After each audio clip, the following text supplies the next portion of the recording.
Hello and welcome to Culture Over Coffee, a podcast focused on improving company culture and fostering employee engagement.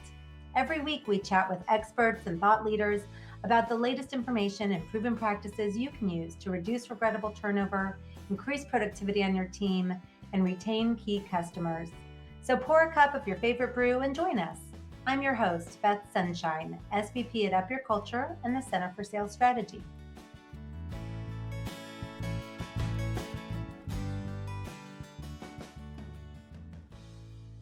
In this episode, we're taking time to debunk the all too prevalent myth that good company culture is simply nice to have. Just like our guest today says, what made you successful won't necessarily keep you there. Joining me to help break down why company culture is key to long-term success is Pamela McGee, President of the Greater Orlando Society of Human Resources. Pamela makes so many valuable points, like how a strong company culture makes it that much easier for your organization to put out fires, why focusing on your culture is instrumental in retaining your top performers, and lastly, how good culture can help transform your company into an employer of choice.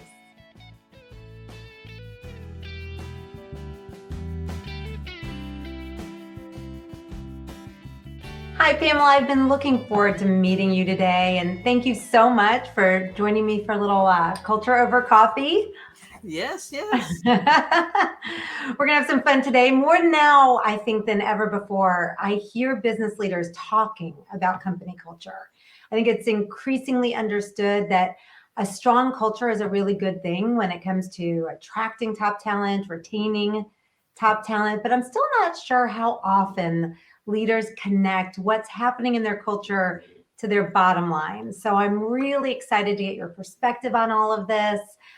Just excited to connect with you. Are you ready to jump in? Appreciate the opportunity. Very good. All right. So as a certified professional in human resources, and we're so lucky to have you here today, you're an expert in building strong internal relationships within organizations. So you're the perfect person to ask.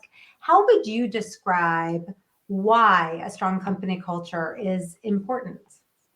A strong company culture is important because of the bottom line. You can't do anything without employees. So you have individuals and employees these days that are looking for opportunities. They want a permanent position. They don't want to jump around. That's not their goal. They're looking for a career, and they're looking for an opportunity for growth, for their professional development. A lot of individuals, in the past have, especially with COVID, jumped from position to position, seeking to find that perfect fit that's going to meet work-life balance and so on. So, a company that understands the culture is important to its employees. They benefit from engagement. They have collaborative a culture, which is positive energy. It helps the brand.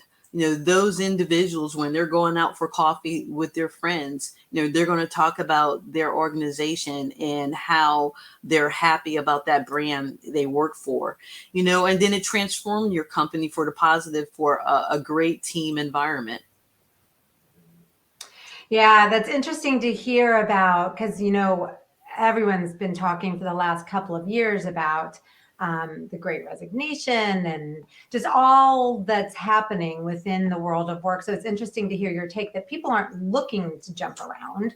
They're actually looking for something else. So thinking about what they're looking for, what I have found in working with companies on the topic of culture, a lot of times people confuse what I would consider fun activities. So pizza parties, ice cream socials, ping pong in the break room, things like that, with a strong company culture. So I want to explore that a little bit with you. How would you describe the difference between a fun place to work and a workplace where people are deeply engaged in what they're doing? Well, you hear about the stories of different some of the top 500 companies. They do have those aspects of the ping pong and the flexibility, but you go back to find out, is the core job being done? It's great to be able to take a break, or the fun activities make it easier to come to work, do things to support each other. But an engaged culture is one that is not only are you participating in those fun things, but when you take that time with your peers and then you go into a project meeting and you're able to collaborate, in a manner that's both professional but still personal, because you all are on the same page and you have a better understanding of what needs to get done. It makes the work environment more cohesive when you have an engaged workforce. They understand from the employer's perspective, what the goal is, and they appreciate, those fun things at work that can happen. And it helps alleviates the stress, which is a lot of mental health and opportunity where businesses aren't capitalizing to support their employees a lot, lately. So an engaged workforce is going to be a workforce that understands the culture, understands the mission, and appreciates those fun times at works, but understand there's an ultimate goal we still got to achieve. So if I'm hearing you correctly, the engagement is based on, in your opinion, lots of things, and actually fun activities are one of those things. They feed into or further enhance the engagement. It doesn't make someone engaged, but it is an important part of what needs to happen. And I like the way you drew the correlation between if you play ping pong with someone, or if you have those sort of human personal moments when you're collaborating in a work environment, it might even be improved collaboration. I've never really expressed it that way, but yeah. I like the way you said that. Well, it goes back to there for a long time. You don't see a lot of it now, but team building exercises. A lot of companies used to take their primary or core groups or departments out to team building sessions to climb the rocks, or do trails, so that they can kind of have those kumbaya moments and work together. But it's those times, that the down times, that help you kind of get more insight into how a person thinks or what may be going on with them. To a lot of individuals have so many other things happening behind the scenes with their personal lives that it comes to work, no matter how often or you try to make that not happen, it does. But you can relate to someone that may be struggling, but they're trying to work for the ultimate goal to get the job done for the company. Yeah, I guess it boils down to the human part of human resources. Exactly. We are all humans. These relationships, I think, probably feed into that so much. That was interesting. So I think it's hard for many business leaders to maintain a strong focus on their company culture, even though they know it's important. Any business leader today really does understand, I believe, that company culture is important, but there are so many other priorities that seem more urgent. There are, sirens blaring that call their attention. And it seems to me that company culture is always the thing that you think, well, we'll worry about that tomorrow. We'll focus on that later. So a few questions for you related to that. My first one is, especially during a downturn in the economy, like we're experiencing right now, how would you explain why a company culture, a strong culture, is more than just a nice thing to have?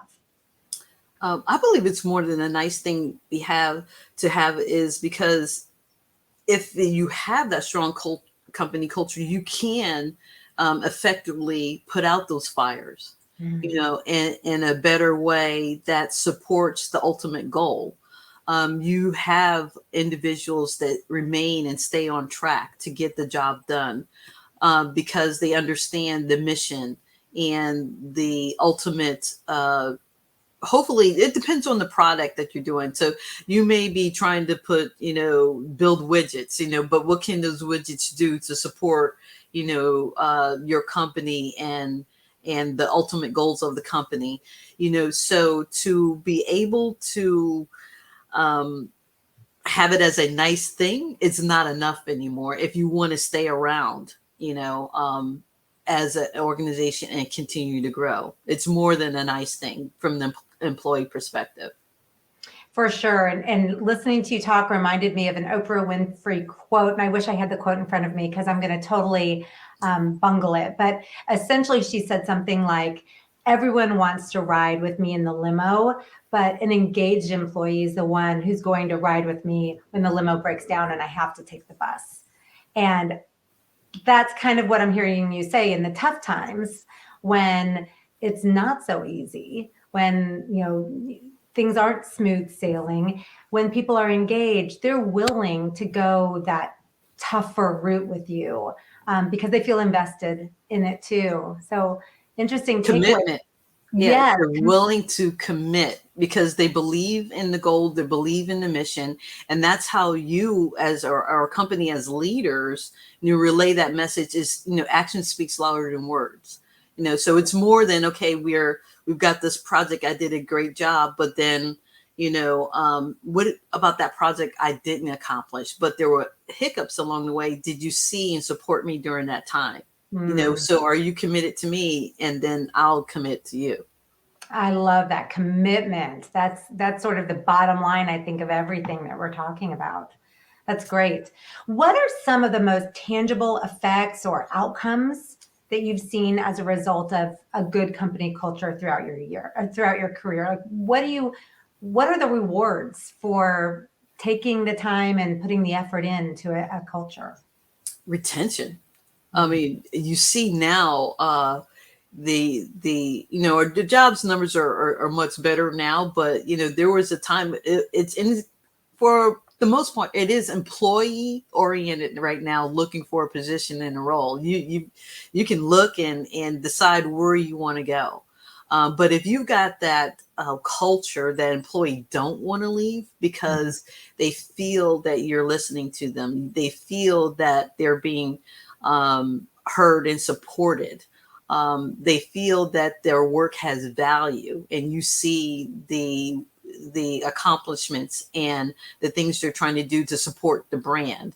Those are the things that will support a great culture. And professional development. A lot of people, individuals, want to continue to grow, and they want to stay with the organization and be with the organization that's willing to support them in their development. Yeah, so retention's a biggie. I don't want to put you on the spot asking you for numbers, so I won't. But I imagine as a GOSHRM expert, you're going to know some numbers related to the cost of attrition. It's expensive, isn't it? It's extremely expensive.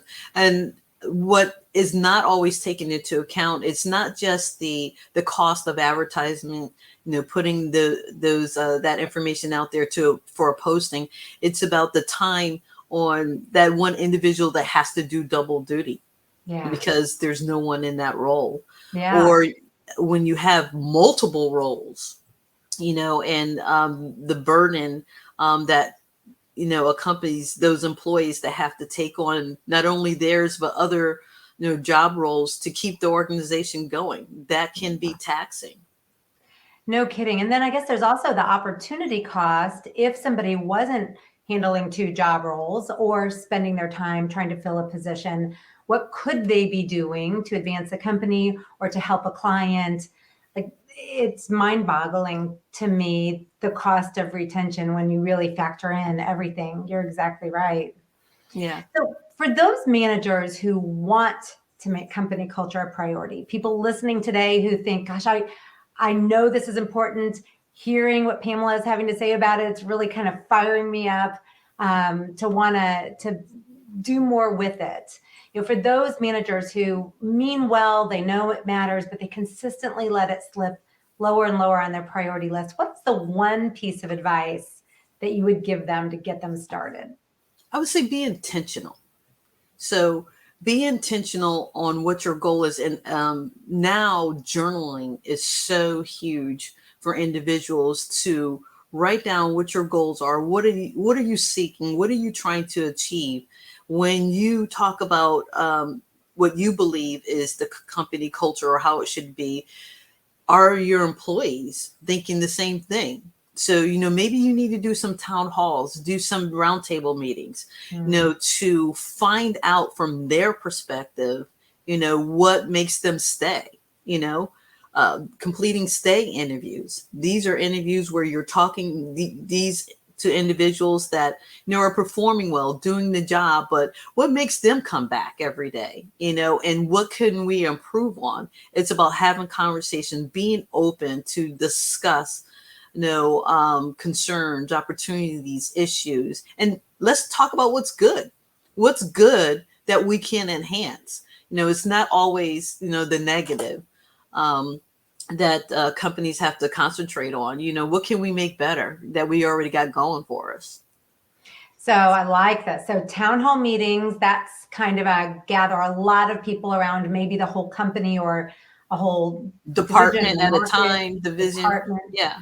Okay. And then in those kinds of forums, and you said a roundtable too, is that more of a smaller group? It would be a smaller group. You can identify, maybe you take one person from each department, to be that person, that point of contact, that spokesman, and to provide some ideas, and they can kind of do the groundwork for you ahead of time. Hey, this is the topic, ask your team, talk to your department, bring the ideas to the roundtable, and let's together, work on some ideas or possibilities, to enhance, improve, or make the changes to our culture.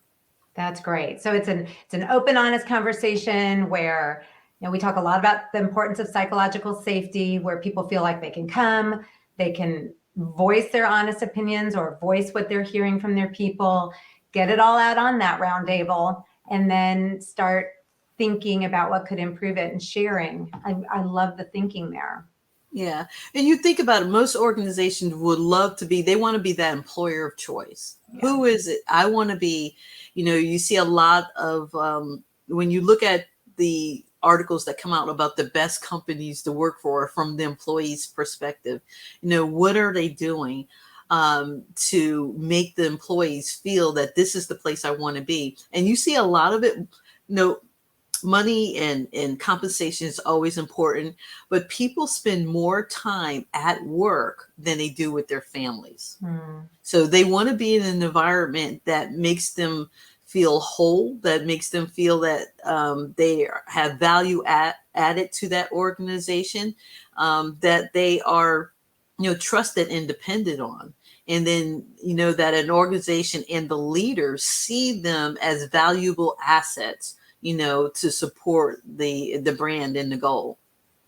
That's great. I like the way you phrased, it makes them feel whole. I think that's a cool way, just a cool vision of what we're talking about here. So once they pinpoint what the difference makers are, what makes our company unique, what do our people really value in our culture, it's almost like a series of talking points. Now they can start sharing that with job candidates, posting that across social media, and really identifying what makes them stand out, I guess. Right. And you hear about companies have a total rewards package, they talk about it. That's a great place to have it, put that statement, those things that are part of our culture that makes us, that go-to organization you want to come and stay with, because you see the future opportunity. You have employees, companies that import or have the mentor program. Someone comes in, they have an individual that not just shows them the new job, but mentors them and supports them and provides them that guidance outside of their supervisor, are extremely successful, with making sure that they do everything from day one to keep that employee.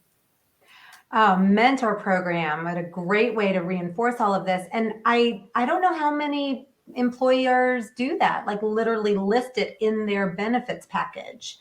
You will be given a mentor. Any of these things we're talking about really does belong in that list of what benefits you'll receive here, huh? Yeah, and the total rewards. And the reality is now it's hard. A lot of organizations don't have the manpower and so on, but there's always something you can try to do. to keep, you spent a lot of time and money on hiring this new person, and the time and the loss of jobs or work that was not accomplished because you didn't have this person enroll. You want to do what it takes, to keep them, to make sure that they stay engaged, they stay positive, they see, the opportunity and referrals. Oh my goodness, a company culture that is positive, that is beneficial for the employees to want to grow. They're going to bring others into that organization. That is so true. We do an annual study. Every year we do this, and actually ours has not been finalized yet. We're finishing it up right now. So it's going to be a few weeks yet. But we do an annual study where we interact with all of our clients, and we ask them to think about any superstar talent that they've hired in the last year in any job role, and then tell us, how did they find these talented people? What source did they deliver that talent to them? And every year, this is either our 7th or our 8th year running. I think this is year 8. Referrals is number one. It's the number one way companies are finding their most talented people. So I'm hearing what you're saying, that you have to create a place where people feel that feeling and would want to refer their company to someone that they care about. Yeah. And I think it's important too that when we talk about culture, we're talking from the CEO down to the janitor. They're all part of the organization. Right. If each one did not do their role, somehow that could possibly negatively affect the brand and the goal of the organization. So every role is important. It doesn't matter who it is. Well said. Yes, I totally agree. Okay, so last question for you. If you could wave a magic wand and improve one thing related to how business leaders view company culture, how they create a strong company culture, what would you do? What would your wish or your magic be? I would say I would ask them to have an open mind and listen. So what got you there, where you're at, your success won't necessarily keep you there if you're not being open to changes and adjustments. These last 3 years with COVID made us change in the way we treat people in remote work. Some companies never had that on the table. It was not an option. Now, a lot of organizations see that it's a viable byproduct of how they're getting things done. And because they're open to it, they didn't have a choice. But be open to changes and adjustment. And if you can't do the change, be willing to explain the reasons why, not just say no. You'll get more positive feedback and understanding from your employees if you just explain the whys. So be more open to change. I'm also hearing from you, maybe even consider getting a little uncomfortable if there's a good, if there's a positive benefit to it. And if you just can't do it, be honest. Be open and transparent about why. Yeah, explain the whys. People, they may come up with another alternative based on the whys that you give them that will work. That's true. And at least they know what's going on behind the scenes, what the thinking is. People, I think, feel so much more comfortable when they understand the bigger picture. So I think that would be a good thing to wave your magic wand and get. Yes, very absolutely. Cool. And a great place to end today, I think. Thank you, Pamela, for the time that you've spent talking about culture over coffee with me. You've shared a lot of great information. You're such a good source for this. Some really good ideas that I think listeners will find valuable, and some nuggets they can really do something with right away. Now, for those listening, I'm going to drop Pam's LinkedIn information in the show notes so you can connect with her if you're interested. I'm also going to give you a link to a self-inventory checklist that I think you'll enjoy, so you can check the health of your own company culture if you'd like. So thank you, everyone. It's a journey to up your culture and elevate employee engagement. Enjoy that journey.